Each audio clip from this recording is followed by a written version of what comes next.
আজ 15ই আগস্ট স্বাধীনতা দিবস। আমরা এই স্বাধীনতার স্বাদ পেয়েছি প্রায় 80 বছর হয়ে গেছে। আর এই 80টা বছর ধরেই স্বাধীনতার স্বাদ পেতে পেতে আমাদের এই স্বাধীন ভারতবর্ষের বেশ কিছু অমানুষের বাচ্চা রয়েছে, তারা কিন্তু নেতাজিকে অসম্মান করতে শুরু করেছে।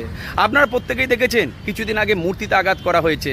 এই নেতাজির মূর্তিতে আঘাতটা শুধুমাত্র নেতাজির মূর্তি নয়, এটা ভারতবর্ষের বুকে চিড় লেগেছে। কারণ এই ভারতবর্ষের নাম শুধু ভারতবর্ষ নয়, এই ভারতবর্ষের সম্পূর্ণ নাম হলো নেতাজির দেওয়া ভারতবর্ষ।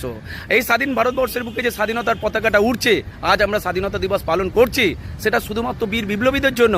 আর এই বীর বিপ্লবীদের মধ্যে অন্যতম হলেন নেতাজি সুভাষচন্দ্র বোস। আর সেই মানুষটাকে অসম্মান করে যারা নিজেদেরকে বীর বানাতে চেষ্টা করছেন, তাদের উদ্দেশ্যে বলে রাখি, আমরা ভারতবাসী, আমরা সত্যিকারের দেশভক্ত এখনো বেঁচে আছি।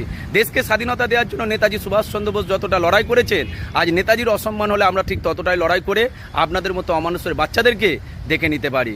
এটাই সত্যি। ভালো থাকবেন প্রত্যেকে। আমার পক্ষ থেকে সমস্ত মানুষকে স্বাধীনতা দিবসের অনেক অনেক শুভেচ্ছা। সুস্থ থাকুন, ভালো থাকুন।